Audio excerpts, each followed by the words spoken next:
Hello বন্ধুরা, তোমরা দেখছো প্রিয়াঙ্কাজ ব্লগ। তো আজকে আবার আমরা বেরিয়ে পড়েছি দুজনে মিলে।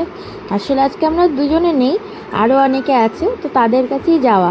চলো, আজ এসেও পড়লাম, এবার এক এক করে তাদেরকেও দেখিয়ে দিই।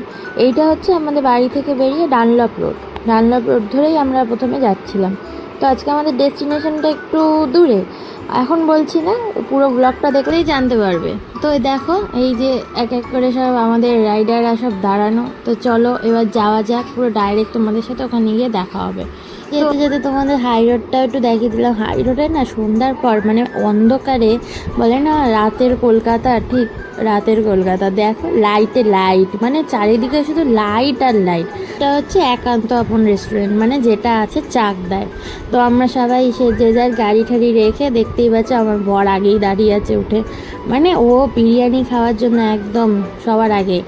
তো আমরা ওপরে চলে এলাম। দেখো এখানে মানে 1200 গ্রাম মটন বিরিয়ানি, মানে এখানকার এটা ফেমাস হোটেল। তো আমরা এই সন্ধানেই আজকে এখানে এসেছিলাম।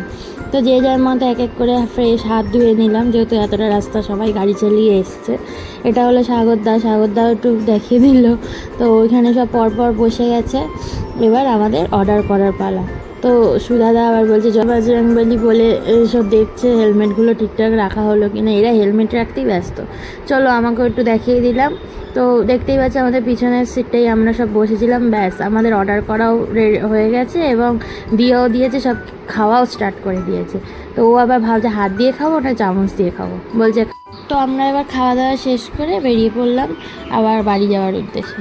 তো বেরোতে বেরোতে নিচের অ্যাম্বিয়েন্সটা একটু দেখিয়ে দিলাম। তো বেরোনোর সময় সুধাদা যে বিরিয়ানিতে বিড়িটা কম ছিল, মানে ভাবতে পারছো কী আর বলবো, এদের কথাবার্তার কোনো লজিক নেই। তো চলো এবার যে যার বাইক ঠাইক বাইর করে নিই। আজকের ব্লগটা এইটুকুই। চলো টাটা, বাই বাই।